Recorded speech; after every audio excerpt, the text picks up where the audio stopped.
回の産業まとめ。バイデン大統領韓国に先に訪問。大統領のおかげ？それとも前大統領？クアッド加入については一周。米国バイデン大統領が日本より先に韓国を訪問したことで、韓国国内では議論が沸き起こっているようです。保守派のユン・ソンニョル大統領が誕生したことで、韓国の与党国民の力のイ・ジュンソク代表は、大統領が変わったから骨格が変わった、と発言。これに対して野党側からは、訪韓はムン・ジェイン政権時代から調整されたもの、続いてきた固い対米外交が元になって可能となった、と反論。本当に事実関係すら知らない、外交の ABC も知らない無知な言葉、と痛烈に批判しています。日本でのクアッドサミットに関しては、随分と前に計画されていたものですが、バイデン大統領の訪韓はつい最近になって発表。実際にどの時点で調整が開始されたかについては明らかにされていません。一方で、バイデン大統領がムン・ジェイン前大統領と通話を行ったことについて、野党側は、外交に対する信頼が深いことを意味する。通話でバイデン大統領がムン・ジェイン前大統領に、良い友人、という表現を使ったことからもわかる。対米外交が成功していたということを確認できる、と主張しています。米国側は韓国がクアッドに関心を持っていることを歓迎しているとしながら、翌日には追加加盟を考慮しないと表明しています。編集書簡。今回の概要。バイデン大統領の健康不安。バイデン大統領、訪韓日程の謎。米国寄りになった韓国。本題に入る前に、今回映像でバイデン大統領の動く姿が長々と映されましたが、まずはじめに、この人大丈夫と思ってしまいました。以前から健康度の低そうな動きに不安感しか出てこなかったですが、足取りがしっかりしているとは言えず、ちょっとこれは、という印象です。選ぶにあたっては年齢云々よりも、やはり健康度という側面も考える必要があるんじゃないかと思いましたね。民主党も候補者選びの時点で落とすべきだったんじゃないかとまで私は思います。まあよその国のことだけど、以前何かの時にも、行くのが面倒だからという理由でどこかを訪問しなかったりしましたよね。あ、面倒とは言ってないです。健康に不安があるからとかだったかな。まあでも億劫だからみたいなニュアンスだったと思います。米国大統領という立場から力はありますが、やはり生命エネルギーの低さ、言い間違いやブレーキの効かない発言など、これでいいのかと思ってしまいます。体は弱いのに口から出てくる暴言とも言える発言だけ強め、なんだかなぁという感じがします。さてさて、そのバイデン大統領の韓国訪問ですが、やはり日本よりも先にというのが話題になっているようですね。保守メディアが騒いでいるのかと思いきや、与党の代表が誇らしげに言うとはね。ちょっとそこは驚き。いろいろ分析はありますが、仮にイ・ジェミョンが大統領になっていた場合、果たしてバイデンは日本より先に韓国を訪問したでしょうかね。そこが今回の問題を考える一つのポイントだと思います。もし先に訪問したのであれば、大統領によらずということになりますよね。さらに大統領によって変えないのであれば、国の核とかではなくて、単にバイデンサイドのスケジュールの問題ということにもなるでしょう。イ・ジェミョンが大統領だった場合、そもそも米韓首脳会談はなかったか。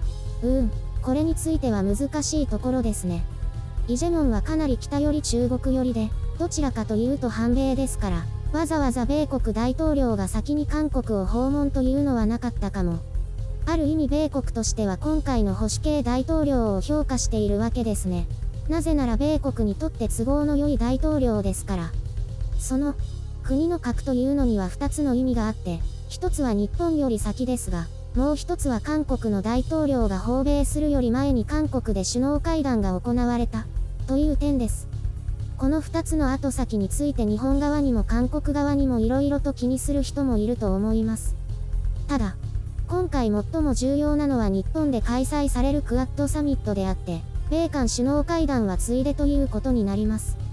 クアッドサミットの前に日程の空きがあって、親米大統領が誕生した韓国についでに寄ろう。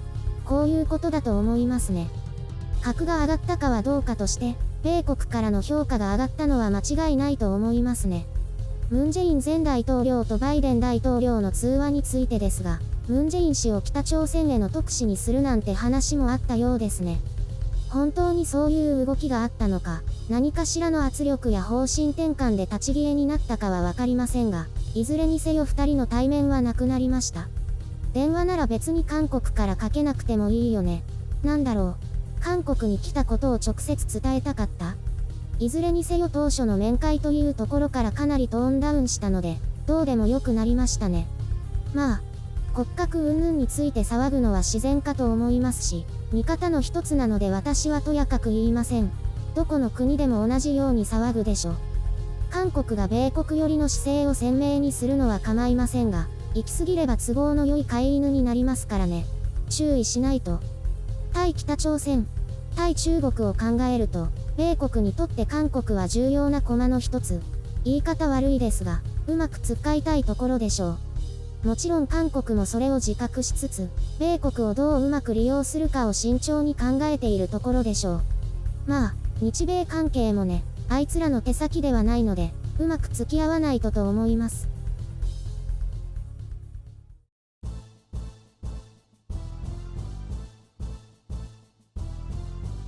バイデンさん、やばいよね。それは、どのやばい？元気のなさ。なんかお年寄りって感じがすごくて。まあ、数字的にはお年寄りで間違いはないよ。あんまり元気ない感じだよね。いずれにせよ2期目はないよね。そもそも人気もないし。人気ないってアメリカで？そう。支持率低いらしいよ。世界情勢がこういう状況というのもあるけど、それ以前から低迷していたからね。へえ。なんで？何かやっちゃった？今は米国でのインフレが問題になってるでしょ。でもそれってウクライナ侵攻以前から大きな問題だったんだよ。新型コロナの影響で賃金が急上昇して物価も上がってしまった。その対策があまりにも遅かったことが一因だね。それって大統領がどうにかすることなの？もちろん一人ではできないけど、明確な対策や強力なメッセージがなかったからインフレを招いたとも言えるね。国民の結束も今一つ。各種政策の達成率も今一つ。結局トランプ氏ではない人を大勢が選んだだけになってしまった。そうなんだ。でも韓国では歓迎されたんでしょ？まあ、保守の人が騒いでいるだけだよね。あの人たち米国大好きだから。大好きっていうのもちょっとあれだね。極右の人たちが超がつくほどの親米だからね。何か奇妙だよ。ところでトランプさんどうなの？そっち、なんかまた活動を開始してるらしいね。次の大統領選挙目指してるらしいけど。その時は何歳になる？78歳。バイデン大統領と同じになるね。ひえ。でもバイデンさんより元気そうだよね。私としては若者の方がいいんじゃないかと思うけどね。集まれ、白雪姫のてんこ盛り。プレミア公開によく来てくださる肉デコさんが、ウェブ広告にホットヨガが出てくるようになったって。あはは。私がホットヨガって言っているから、ホットヨガとは、とか検索しちゃったのかもしれないね。いや、それが本人は全く検索してないらしいんだよ。だからちょっと恐ろしいよね。そんなことってあるの？どうやらあるみたいよ。私は一時期探偵事務所に転職したくって探偵事務所について検索していたことがあって、その時は仕事の PC にも、探偵事務所の広告がいつも出てきてたよ。白雪さん、探偵が必要な事態になってるのかって思われてたかもね。浮気調査かペット探し。Amazon プライムでドラマをよく見るんだけどね、あなたにおすすめのドラマっていうのが勝手に出てくるの。それがね、猟奇的殺人のドラマや映画が出てきてるんだよね。しかも一つや二つじゃなくて、ずらーっとそういう関係のものが並んでるんだよ。私がまるで猟奇的殺人にすごく興味があるみたいに見えちゃうじゃん。いや、興味あるんでしょ？何か事件もののドキュメンタリー見てるとか言ってたじゃん。まあ、家の中のパソコンでしか Amazon プライムは見ないからいいけど、もし誰かが見たら引いちゃうよね。ただ単に犯罪捜査ものが好きなんだなってだけで終わるんじゃない？もし私が何かの事件に巻き込まれて犯人扱いされて、家宅捜査になったら絶対まずいよ。パソコン調べられたらまずアウトだよね。猟奇的殺人がおすすめに出ている。やはりこいつは犯人だ。間違いない、って。冤罪事件はこのように始まるんだね。怖すぎるわ。それはあり得るかも。こうやって手口を調べてるとかって。